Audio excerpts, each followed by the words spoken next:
Assalamualaikum warahmatullahi wabarakatuh.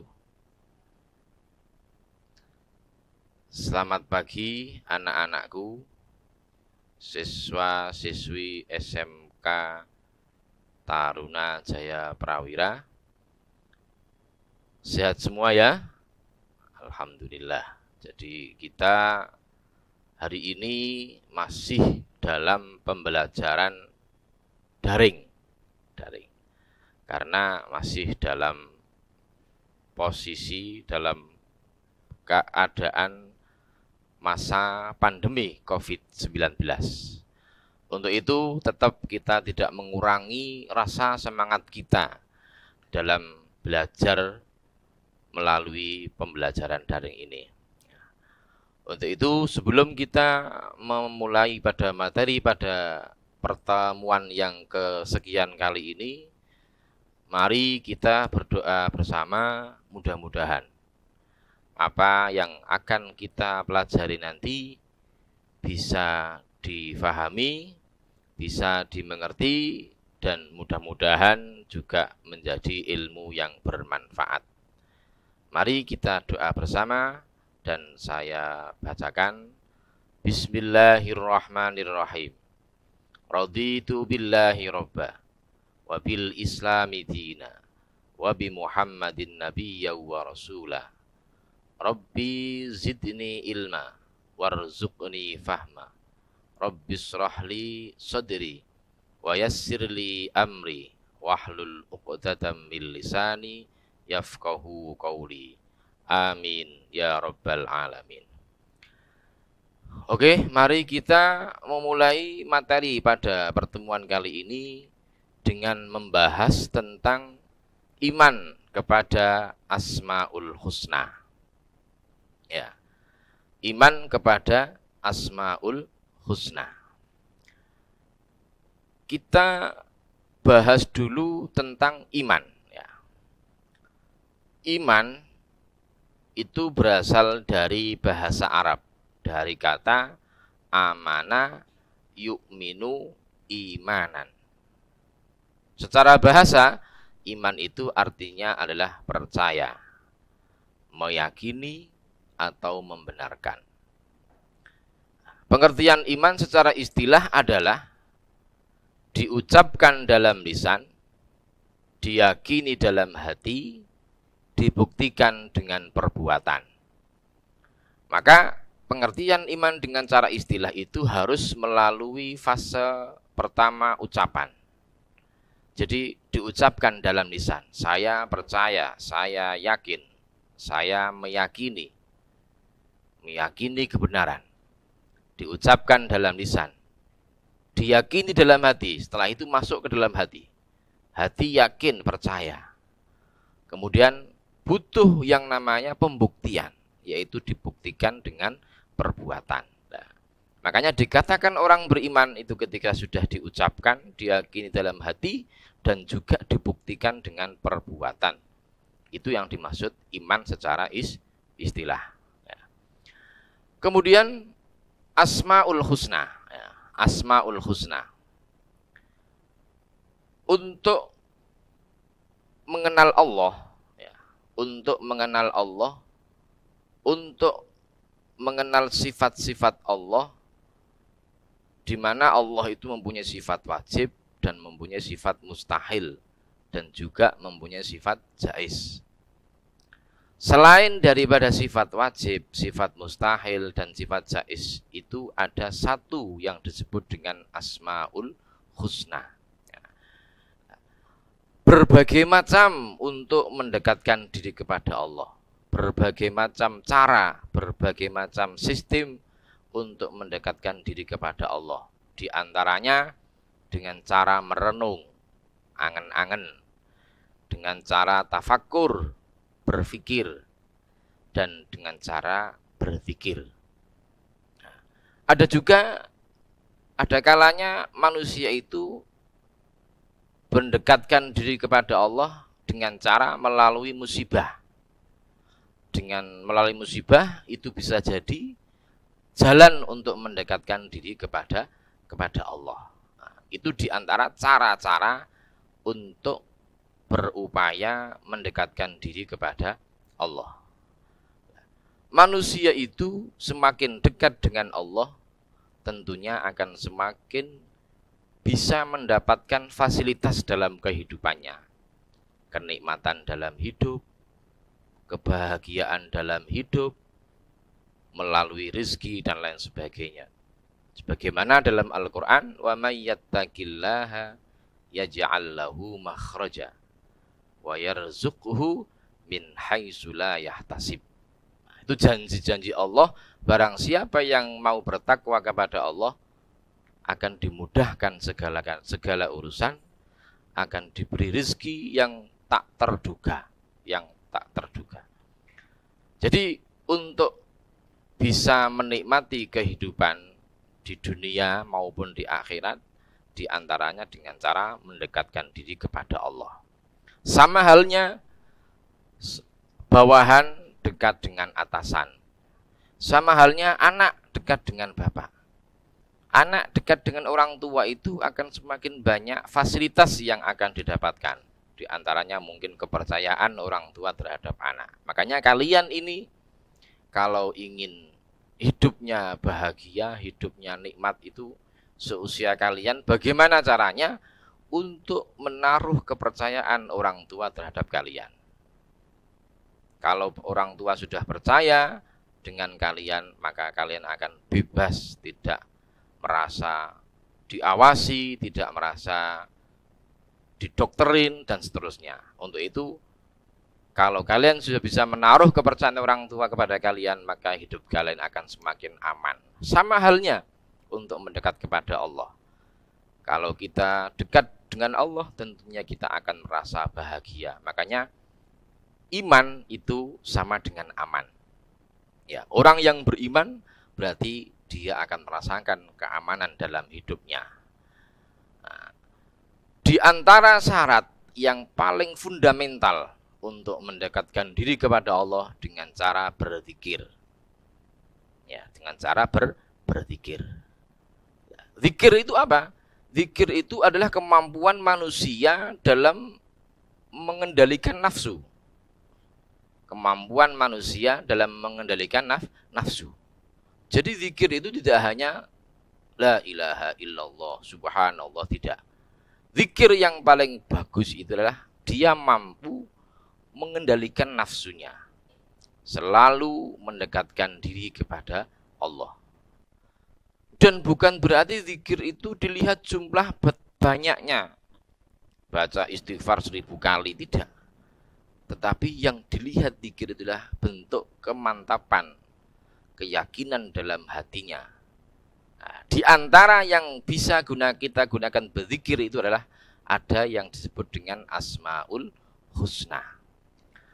Nah, Asmaul Husna, dalil dalam Al-Quran disebutkan, di situ ada Bismillahirrahmanirrahim, walillahil asmaul husna fad'uuhu biha wa dzarul ladzina yulhiduna fi asma'ih sayujzauna ma kanu ya'malun.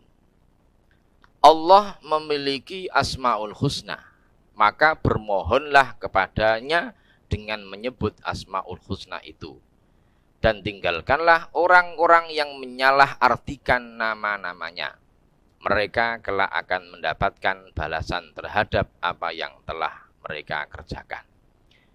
Jadi Allah itu memiliki nama, memiliki asmaul husna, nama sekaligus sifat yang sangat baik dan sempurna, yang berjumlah 99. Maka fad'uuhu biha, maka bermohonlah kepada Allah dengan menyebut asmaul husna. Itu dalam Al-Quran.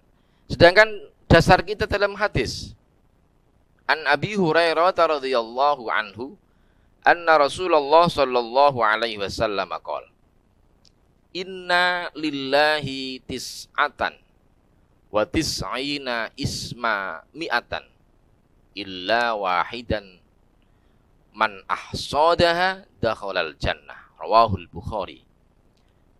Dari Abu Hurairah radhiyallahu an, sesungguhnya Rasulullah shallallahu alaihi wasallam bersabda, sesungguhnya Allah Subhanahu wa taala itu mempunyai 99 nama.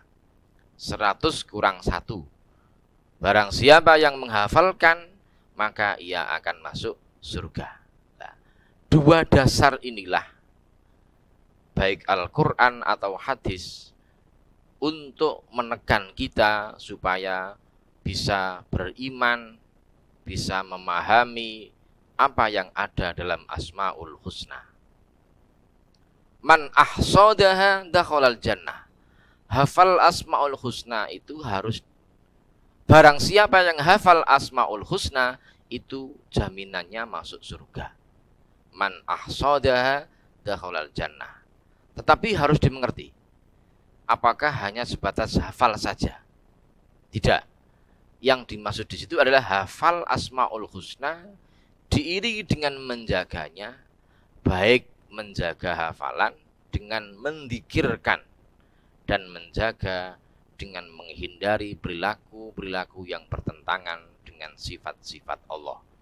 Jadi pengertian hafal Asmaul Husna yang ada jaminan masuk surga itu bukan hanya hafal lafadznya saja, tetapi juga memahami apa yang dikehendaki, apa yang dimaksud dalam Asma al-Husna, dan kemudian menjaga dan menghindari perilaku-perilaku yang mencerminkan Asmaul Husna dan perilaku-perilaku yang bertentangan dengan sifat-sifat Allah. Maka itu akan jaminan dakhalal jannah. Pengertian Asmaul Husna. Asmaul Husna terdiri dari dua kata, yaitu dari kata asma dan kata husna. Asma itu bentuk jamak dari kata ismun. Ya, bentuk jamak dari kata ismun yang artinya nama-nama. Kalau ismun itu nama, tapi kalau asma artinya beberapa nama atau nama-nama. Dan husna berarti baik atau indah. Nah, makanya Asmaul Husna itu dapat diartikan sebagai nama-nama yang baik lagi indah, yang hanya dimiliki oleh Allah Subhanahu wa taala sebagai bukti keagungannya. Jadi Asmaul Husna itu nama-nama Allah yang indah, nama-nama Allah yang baik, dan hanya Allah lah yang memiliki, sebagai bukti bahwa Allah itu maha agung, Allah itu maha kuasa. Nah, kata Asmaul Husna ini diambil dari ayat Al-Quran surat Toha, yang artinya Allah Subhanahu wa ta'ala tidak ada Tuhan melainkan Dia. Dia memiliki Asmaul Husna. Jadi dari pengertian itu, saya sampaikan tadi, saya ulangi. Jadi untuk mendekatkan diri kepada Allah itu berbagai macam cara. Cara yang paling fundamental dengan cara berzikir.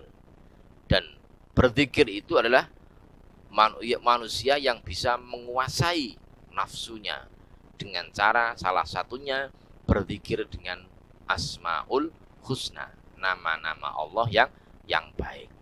Maka untuk mendekatkan diri kepada Allah dengan cara berzikir, berangan-angan, merenungkan beberapa nama-nama Allah yang indah. Oleh karena itu dalam pembagian Asmaul Husna dalam buku ini, yang semestinya itu ada 99, di sini sengaja ditulis hanya ada 1, 2, 3, 4, 5, 6, 7. Hanya diambil 7. Ya, yang pertama Al-Karim, maha mulia. Yang kedua Al-Mu'min, maha memberi keamanan. Yang ketiga Al-Wakil, maha pemelihara. Yang keempat Al-Matin, maha kokoh. Yang kelima Al-Jami, maha mengumpulkan. Yang keenam Al-Adl, maha adil. Yang ketujuh, al-akhir, maha akhir. Nah, ketujuh macam ini bagian daripada Asmaul Husna. Yang pertama, Allah mempunyai Asmaul Husna yang disebut dengan Al-Karim, maha mulia. Al-Karim artinya maha mulia, maha dermawan, maha pemurah. Secara istilah diartikan bahwa Allah maha mulia lagi pemurah yang memberi anugerah atau rezeki kepada semua makhluknya. Jadi Allah itu maha mulia, maha dermawan, maha pemurah. Buktinya apa? Nikmat Allah yang telah diberikan kepada kita sangat luar biasa. Kita tidak bisa meneliti, menghitung nikmat-nikmat Allah yang telah diberikan. Wa in ta'uddu nikmatallahi la tuhsuha. Kita tidak bisa menghitung berapa nikmat Allah yang telah diberikan kepada kita. Belum lagi lah kalau kita kembalikan bentuk ketaatan kita, kalau dikaitkan dengan nikmat Allah belum seberapa. Makanya dalam ayat itu, ya ayyuhal insanu ma gharraka birabbikal karim. Wahai manusia, apakah yang telah memberdayakan terhadap Tuhan yang maha pemurah? Makanya Al-Karim ini dimaknai maha pemberi maaf, karena Allah subhanahu wa ta'ala memaafkan dosa para hamba yang lalai dalam melakukan kewajiban kepada Allah, kemudian hamba itu mau bertaubat kepada Allah. Makanya Allah itu maha pemaaf. Siapapun hambanya yang melakukan kesalahan dan dia sadar dengan kesalahan itu dan kemudian dia mau bertaubat, Allah pasti akan memberi maaf. Makanya dengan memahami sifat Al-Karim, tentunya kita harus mempunyai sifat perilaku yang tercermin dalam Al-Karim, maha mulia, maha pemurah, mudah untuk memaafkan orang lain. Kemudian yang kedua, Al-Mu'min, maha memberi keamanan. Allah menjamin keamanannya kepada seluruh makhluk. Tidak ada satupun makhluk yang tidak terjamin oleh keamanan dari Allah. Sebagaimana yang difirmankan dalam Al-Hasyr ayat 23, wallahu alladzi la ilaha illahu al-malikul quddus salamul mu'minul muhaiminul azizul jabbarul mutakabbir subhanallahi amma yusyrikun. Dialah Allah, tidak ada Tuhan selain Dia, Maha Raja yang maha suci, yang mensejahterakan, yang menjaga keamanan, pemelihara keselamatan, yang maha perkasa, yang maha kuasa, yang memiliki segala keagungan. Maha suci Allah dari apa yang mereka persekutukan. Dari ayat ini menunjukkan bahwa Allah itu mempunyai sifat yang namanya maha pemberi keamanan. Jaminan keamanan Allah terhadap semua makhluk hidup akan dijamin oleh Allah dengan bentuk keamanan. Makanya Al-Mu'min itu berasal dari kata amina, yang berarti pembenaran, ketenangan hati, dan aman. Makanya tadi saya singgung, orang yang mempunyai iman, maka hatinya akan merasa aman. Aman dalam segala hal, aman dalam hidup, aman dalam ketenangan hati. Makanya Al-Mu'min yang berarti pembenaran, ketenangan hati, keamanan, maka sangat perlu sekali kita memahami dan memiliki sifat yang ada dalam sifat Allah yang disebut Al-Mu'min. Dia maha rasa pemberi aman kepada semua makhluknya, terutama kepada manusia. Berikutnya Al-Wakil. Al-Wakil, maha pemelihara. Allah memiliki sifat yang namanya Al-Wakil, yang artinya Maha Pemelihara. Allah bersifat pemelihara terhadap semua makhluknya. Semua makhluknya. Sebagaimana yang difirmankan dalam Al-An'am ayat 102, dzalikumullahu rabbukum la ilaha illahu khaliqu kulli syai'in fa'buduh wa huwa ala kulli syai'in wakil. Itulah Allah Tuhan kamu, tidak ada Tuhan selain Dia, pencipta segala sesuatu, maka sembahlah Dia, Dialah pemelihara segala sesuatu. Jadi Al-Wakil ini artinya maha mewakili, maha pemelihara. Allah Subhanahu wa ta'ala yang memelihara dan mengurusi segala kebutuhan makhluknya, baik dalam urusan dunia maupun urusan akhirat. Oleh karena itu, kita harus yakin seyakinnya kita dihidupkan oleh Allah, tentunya Allah tanggung jawab untuk memenuhi kebutuhan dalam hidup. Dengan itu, maka diharapkan kita mempunyai sifat tawakal, menyerahkan segala urusan kepada Allah yang akan memberikan jaminan, yang akan memelihara dan mengurusi segala kebutuhan. Kemudian tawakal bukan berarti mengabaikan sebab-sebab dari suatu kejadian. Berdiam diri, tidak peduli terhadap sebab itu, dan akibatnya akan ada rasa malas. Bukan berarti itu tawakal. Tapi tawakal itu tetap disertai dengan ikhtiar, dengan usaha. Setelah adanya ikhtiar, setelah adanya usaha, maka yang paling akhir kita serahkan sepenuhnya kepada Allah. Tawakal kepada Allah. Tawakalan dapat diibaratkan dengan dari sebab akibat. Artinya sebelum tawakal, sebelum pasrah kepada Allah, diawali dengan usaha. Makanya harus berusaha untuk mendapatkan apa yang diinginkan. Tidak boleh cukup pangku tangan dan kemudian menyerahkan diri kepada Allah. Salah. Makanya harus sadar dengan ikhtiar, harus sadar dengan usaha. Ketika tidak menyadari itu, akibatnya akan melahirkan kemalasan. Berikutnya Al-Matin. Al-Matin, sifat Allah diantaranya ada yang namanya Al-Matin, artinya maha kokoh. Sebagaimana dalam surat Al-Quran Al-Dhariyat, ya, Innallaha huwar razzaqu dzul quwwatil matin. Sesungguhnya Allah, Dialah pemberi rizki yang mempunyai kekuatan lagi sangat kokoh. Al-Matin itu adalah maha sempurna dalam kekuatan dan kekukuhannya. Kekukuhan dalam prinsip sifat-sifatnya.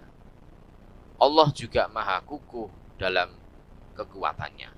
Makanya sifat Al-Matin itu kehebatan perbuatan yang sangat kokoh dari kekuatan yang tidak ada taranya.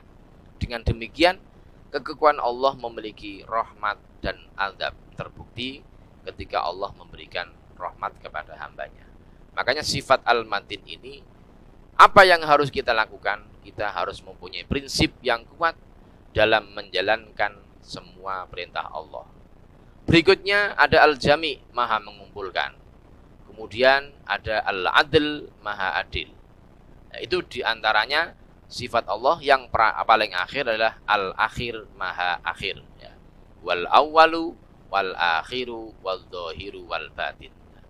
Itu diantara sifat-sifat Allah yang harus kita pahami, ya. Untuk itu, di samping kalian semua melihat atau mendengarkan video ini, juga saya himbaukan, saya harapkan kalian juga membaca literatur yang lain, buku-buku yang lain yang membahas tentang Asmaul Husna dalam rangka untuk mempertajam pemahaman dan pengertian daripada Asmaul Husna. Mungkin sampai di sini pertemuan pada pagi ini, dan mudah-mudahan pertemuan ini akan mendapatkan keberkahan dan ilmunya mendapatkan ilmu yang bermanfaat. Mari kita tutup pertemuan pada pagi hari ini dengan membaca doa kafaratul majlis. Bismillahirrahmanirrahim. Asyhadu an la ilaha illa anta astaghfiruka wa atubu ilaih. Saya akhiri, ihdinas siratal mustaqim wal afu minkum. Assalamualaikum warahmatullahi wabarakatuh.